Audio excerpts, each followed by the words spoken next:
It seems that Hollywood superstar Keanu Reeves has always been viewed publicly as one type of actor or another, despite taking on a number of roles throughout his career that showcase his range.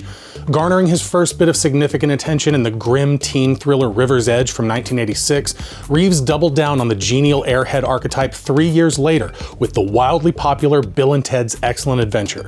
The film and its sequel, Bill and Ted's Bogus Journey, cemented Reeves' image as the archetypally dopey San Fernando Valley boy. It didn't seem to matter that between these outings he was turning in performances in everything from Victorian period pieces to prestige dramas. However, films such as 1991's Point Break and Speed from 1994 helped the young actor take his first steps into a new screen persona. But it wasn't until the 1999 smash hit The Matrix that Reeves all but obliterated audiences' preconceived notions, becoming a 100% bona fide action star. Well, maybe 90%. Once the seminal sci-fi trilogy was complete, though, Reeves took a step back to participate in a number of films in a variety of genres that truly exemplified the diversity that his body of work had always had. But in 2014, he returned to the high-octane world of shoot-'em-up action cinema with a movie that proved all too well that the soft-spoken superstar still had it. So after a long hiatus, Keanu and I both are again doing what we do best, and I'm happy to echo the now famous line from John Wick and take a look at the very unique game based upon it. Yeah, I'm thinking I'm back.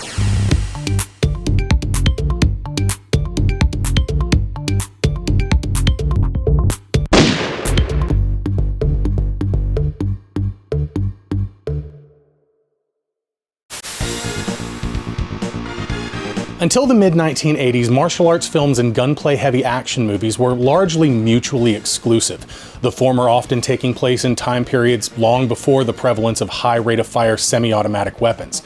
That all changed with a filmmaker named John Woo.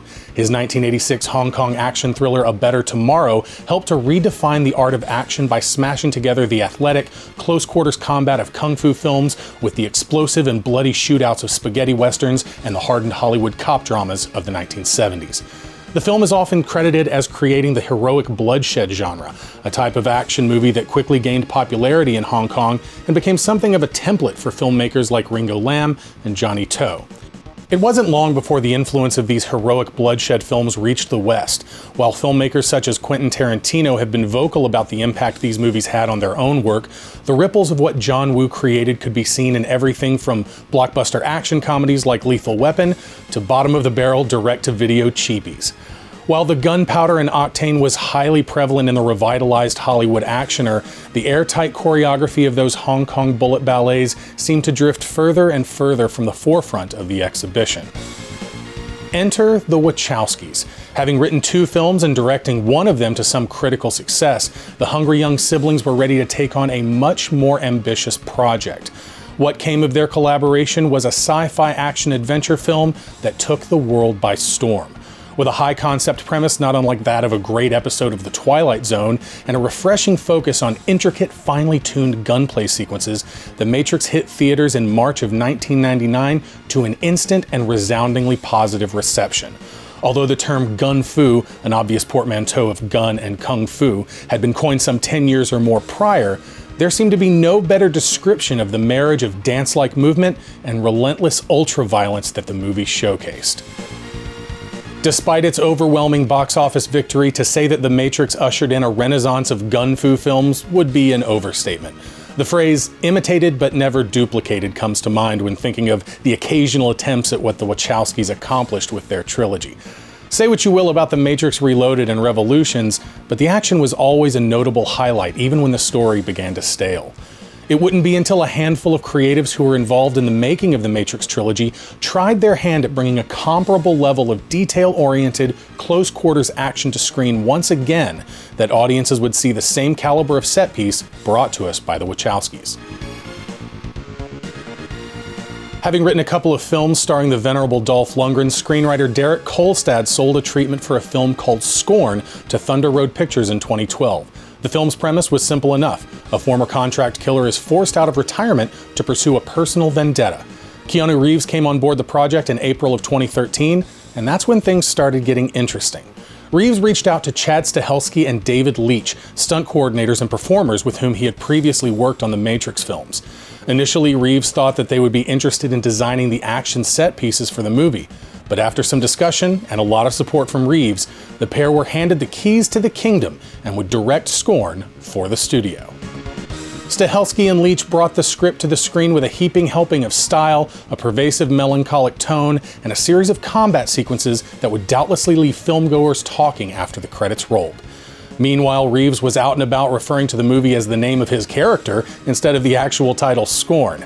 The moniker ultimately stuck, and after an enthusiastic reception at Fantastic Fest in September of 2014, John Wick arrived in North American theaters on October 14th of that same year. The film follows the eponymous John Wick, a world-weary former assassin who left his life of violence to settle down with his wife Helen. Unfortunately, a terminal illness claims Helen's life at far too young an age, leaving John alone in his literal and metaphorical glass house. As a final gesture before she dies, his wife arranges for John to receive a beagle puppy so he won't be so lonely without her. John and Daisy become fast friends, and his interaction with the cute animal seemed to aid him in his fragile mental state.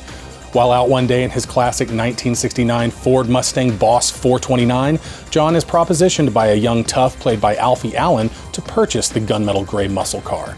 John refuses, incensing the headstrong hooligan and causing him to follow John home, incapacitate the grieving widower, and steal his car, but not before killing his beloved puppy.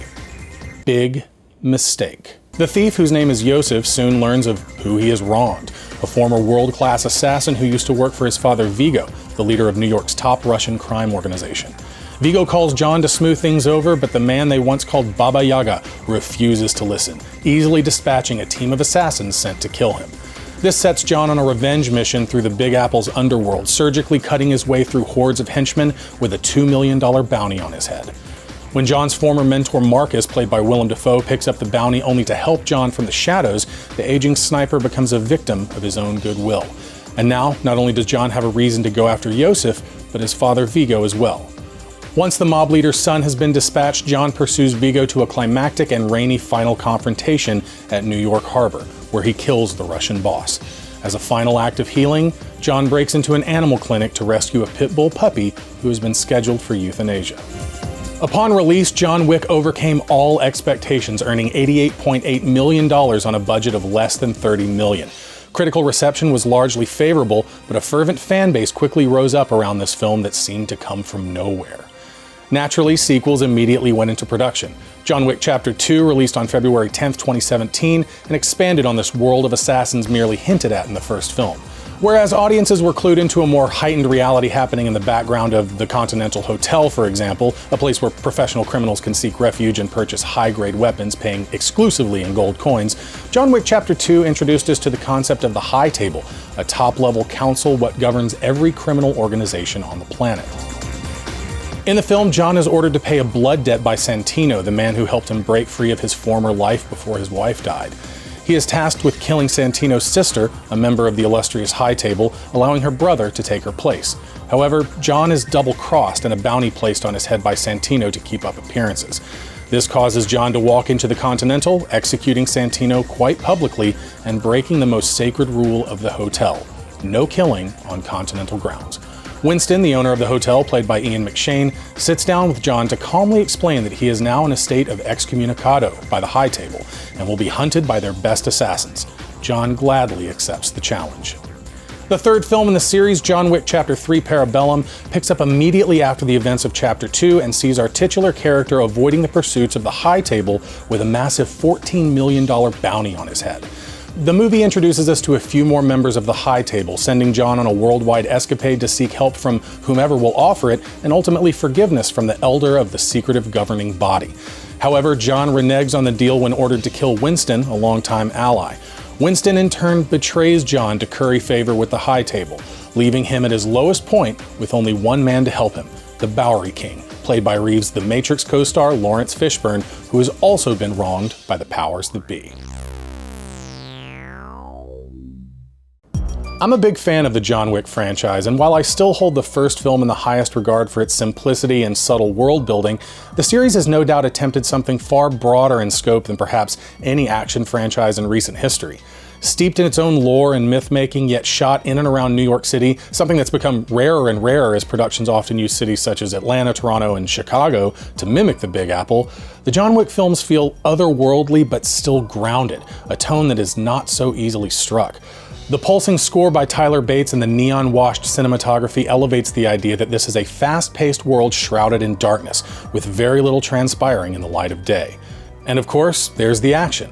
Propulsive, detail-oriented sequences in which our boogeyman, John Wick, deftly carves through wave after wave of would-be assailants, using a combination of gunplay, knife play, and book play? The way John operates is reactive, but also procedural. He always seems to be one step ahead, and he's good at what he does. Like I said in my episode on Ghostbusters the video game, audiences like watching characters excel at their talents, especially if it's to a superhuman degree. So how does all of this translate to a video game? Well, it was attempted once in 2015, 1 year after the release of the first film. John Wick Chronicles, co-developed by a number of outlets and published by Starbreeze Studios, took form as a first-person virtual reality shooter for systems such as the HTC Vive and Valve Index. While an FPS seems like a natural fit for the kind of action depicted in the films, VR design conventions demanded that the game take a stop-and-pop cover shooter approach, robbing the experience of the kinetic movement seen in the movies. As a first-person shooter, I could see this working with a design more like the revitalized Doom series, requiring the player to constantly close the distance between themselves and their targets, mixing melee and gun combat. As it is, though, the game fails to capture what makes the movie special. And I think the game's mixed reception helped the publisher realize that, as it has now been delisted from all VR storefronts. However, Mike Bithell of Bithell Games had been pondering how to bring the kind of action seen in the John Wick films to the interactive medium. While talking with his friend and fellow industry professional Ben Andak, he came up with something he called John Wick Chess, a turn-based tactical shooter in which the player character would have to contend with hordes of enemies simultaneously, making strategic decisions as combat conditions constantly changed. Something like XCOM meets Superhot, with a dash of Square Enix Montreal's fantastic Go series, turn-based puzzle games with entries for the Hitman, Tomb Raider, and Deus Ex franchises. Luckily, film studio Lionsgate and game publisher Good Shepherd Entertainment were looking for ways in which to bring the John Wick franchise into the world of games, not wanting a mere piece of shovelware tie-in fodder, but instead a title that would be as unique in the realm of action games as the film was to action movies. Andak pitched Bithell's idea to the higher-ups, getting the go-ahead to start development. As the game's production began before the completion of the third film, Bithell was given special access to the movie's screenplay to help stay in line with the lore of the world. Director Chad Stahelski and stunt coordinator Jojo Eusebio are also credited by Bithell as providing the ideas for key mechanics that made it into the final game. And after a development cycle that saw Bithell in close contact with Lionsgate for feedback on the game's progress, John Wick Hex landed on Microsoft Windows and Mac OS platforms on October 8, 2019. Today, we'll be looking at the PlayStation 4 port released on May 5, 2020.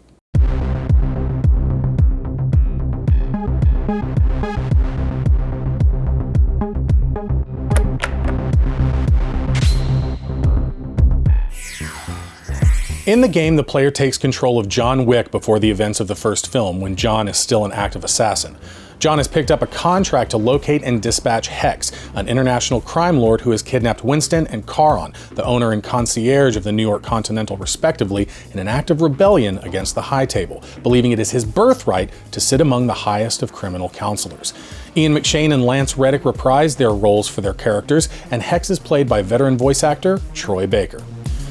Traversing 7 areas consisting of 6 to 7 levels each, the player must work their way through a variety of environments, henchmen, and the bosses under which they operate. John searches each area for information regarding the whereabouts of Hex, and ultimately, Winston and Charon, whom Hex has plotted to publicly assassinate on the steps of the New York Continental as a show of power. Starting in New York's Chinatown, John chases Edgar Wu, a mobster who has been particularly vocal about his dealings with Hex. Here, the player first becomes familiar with the mechanics of the surprisingly complex functions of the game before moving up the ranks of Hex's subordinates, a journey that will take the hired gun to nightclubs, reigning harbors, art galleries, banks, and the Swiss Alps. Moving along a hex grid playfield, John must maneuver around environmental elements to find the ideal position in which to take down an enemy. Once an opponent comes into sight, the player's current action is interrupted, giving them an opportunity to assess the situation and make a new decision about how to proceed. When ready to attack, John is able to fire his currently equipped weapon, or if close enough, perform a melee attack. Each action requires a certain amount of time to accomplish, as indicated by the timeline positioned at the top of the screen. All currently known foes will also have a timeline that runs parallel to John's, informing the player as to how certain actions will play out once confirmed. Actions also have a success rate indicated next to the item in the list of attack options. These percentages are affected by everything from the type of firearm being used, the distance from the target, the level of cover the enemy currently has, and whether or not they are in the midst of a move action. These same factors also impact the enemy's chances of hitting John with a shooting attack, but crouching can turn John into a smaller target who can hide behind low cover, reducing the assailant's hit chances. While crouching, John can also roll, a type of traversal action that makes it even more difficult for him to hit than during a normal move. However, rolling uses something called focus points. Focus points are also used to perform more advanced combat actions as well, such as pushing an enemy, an option useful for creating moving cover or to separate one target from a crowd, and a takedown move that takes some time but deals heavy melee damage. Passing too close to an enemy will lock John in a melee encounter in which he must attack or dodge, which will break the forced proximity to the opponent but uses focus points. If you find yourself low on focus, you can retreat to a safe space and use the refocus option under the tactical actions menu. Taking refuge against enemies is a key tactic and is also necessary to use bandages to heal a wounded John. Henchmen also have focus points, but for them it works a little differently.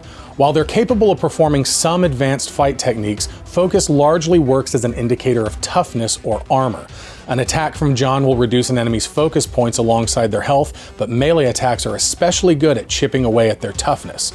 Once an opponent's focus points have been depleted, they will take much more damage from all attacks. This is especially important to keep in mind for the boss battles at the end of each area, as bosses cannot even be damaged with gunfire until their focus points have been completely drained. Please note that once you knock out a boss's focus points, they will attempt to escape to a safe place to refocus, just like John can. There are some advanced combat options that are free, however, such as parry, a quick action that, if timed correctly, can cancel an attacking enemy's current action. Truly, timing is essential to each and every decision you make throughout the game, and sometimes the best option is simply to wait, found under the tactical menu. This can be helpful in not only timing a successful parry, but also waiting for enemies to appear from the fog of war, indicating that they are able to be targeted. These line of sight rules also apply to you, so keep in mind, if you can see someone, they can see you too. Throwing your gun is also a good way to stun an enemy from far away, allowing you to close your distance for a hand-to-hand encounter, or find a new weapon. This is especially vital for when the player runs out of ammunition, which you will. If you have more than one magazine for your current weapon, you can reload it, but this, of course, takes time. So often, the best choice is to toss your gun at the enemy and use a new method of attack, whether that's face-to-face or with a newly acquired firearm. And though John is really good at killing people, you don't actually have to put down every bad guy to finish the level. Simply reach the level exit with enough distance between you and the nearest enemy, and you're free and clear. This can be a dangerous strategy, however, as a nearby assailant will lock you out of the exit space, forcing you to take them on as well as whoever else shows up. The end of each level will provide the player with a summary of their performance, including a target par value for everything from time taken to shot accuracy to number of bandages used. Besting the par in any given category will earn John a new nickname out of Slavic folklore, the highest of which being Baba Yaga, his notorious sobriquet from the films. While these mechanics will see you through each level, as the old saying goes, if you fail to prepare, prepare to fail. Before the player begins working their way through the 6 or 7 stages of each area, a preparation period allows them to spend an allotted number of gold continental coins to stash crucial consumable items within levels, such as bandages and weapons. Some stashes are pricier than others based on the threat level presented in the area. Coins can also be spent on custom tailoring for John's iconic black suit, giving the player perks such as reduced penalties on hit chances, increased range of actions, and beefier health and focus bars. My go-to during my playthrough was always a couple of stashed bandages and a tailoring perk that reduces the enemy's hit chances if John is moving. Enemies and bosses alike present as a number of classes. Unarmed brawlers and gunmen with a variety of weapon types and toughnesses make evaluating each individual threat an absolute necessity for survival. Shotgun and revolver wielders can deal hefty damage but require a long time to fire their weapons, while faster automatic weapons chip away at your health but are subject to the odds of hit chance with each round that escapes the muzzle. Again, these rules also apply to our would-be hero, so be mindful of this every time you pick up a fallen foe's firearm. Henchmen are positioned carefully around each map but will also spawn from doors. Always listen for the creaky hinges of an opening door, cluing you into the presence of a new assailant, even if you cannot see them yet. Mastery of all of these aforementioned functions and a willingness to take things one step at a time will see John Wick succeed in his mission, taking down Hex at his lair under City Hall Station. If John Wick Hex does one thing right, it successfully emulates the feeling of being a hyper-capable one-man army whose quick wits and unrivaled reaction time make him a legend in his own world. There's a sense that you, the player, are choreographing your own action set piece, an aspect of the game proved intentional by the very cool replay feature at the end of each level. This allows you to review the results of every action and reaction from the beginning to the end of the stage, played back as one unbroken mini-movie presented with cinematic camera angles. The prevalence of pinks, blues, and purples in the color design of the game perfectly replicate the electric cinematography of the films, and Austin Wintory's percussive electronic score feels like a natural extension of Tyler Bates' great work on the soon-to-be quadrilogy.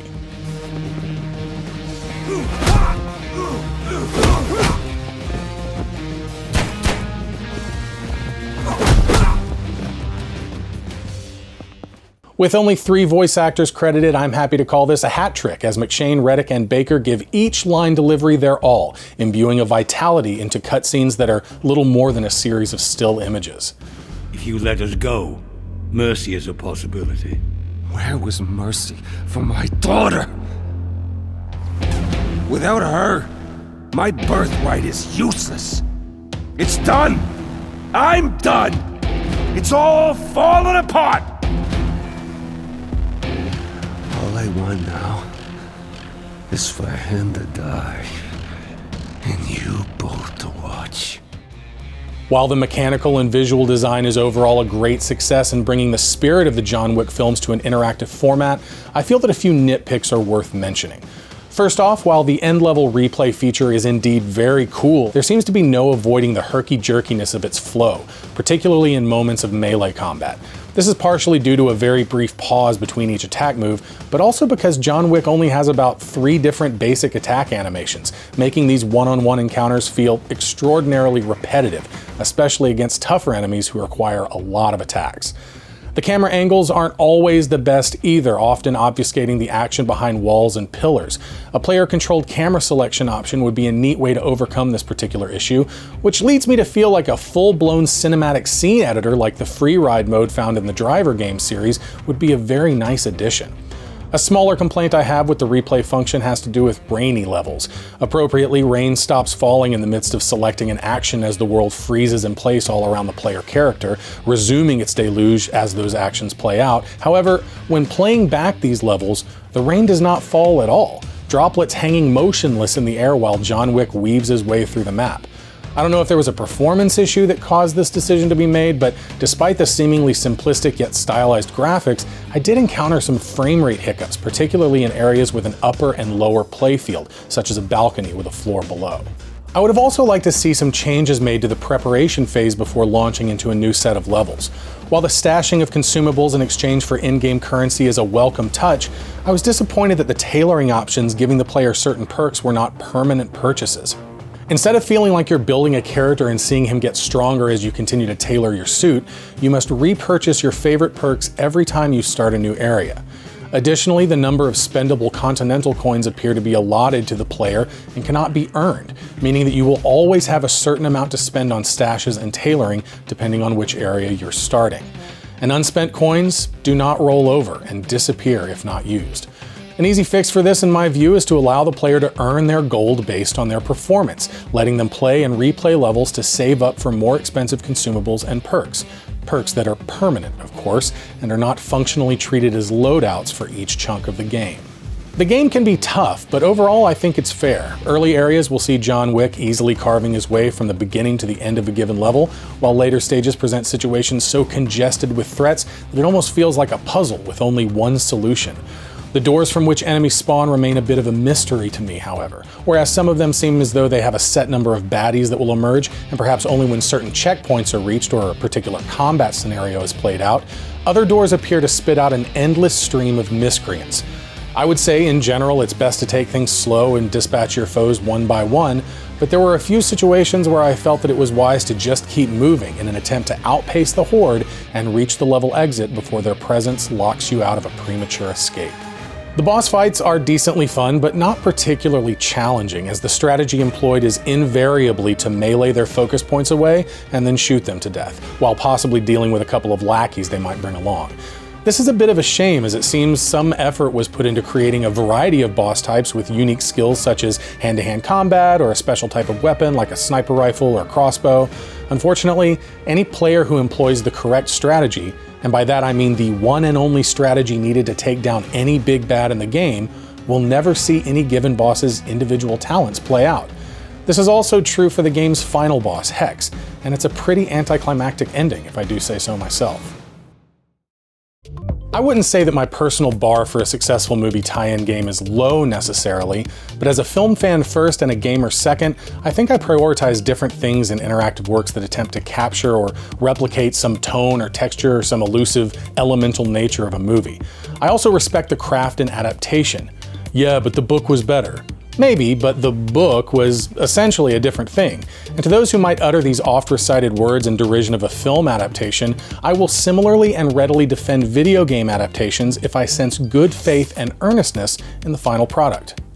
John Wick Hex has earnesty in spades. It succeeds wonderfully at taking a defining characteristic of its progenitor and crafting an experience that echoes and expands upon the franchise's atmosphere and mythos in an ultimately satisfying way. And it's fun. So often I feel that people seek out game experiences that will replicate the impact that a movie had upon them. You love Indiana Jones? You should play Uncharted. Big fan of Dawn of the Dead? Dead Rising is the ticket. But among the greatest compliments you can pay to the developer of a movie tie-in game is an honest recommendation to a fan of the film. You like them John Wick movies, huh? You gotta play John Wick Hex. You won't be disappointed.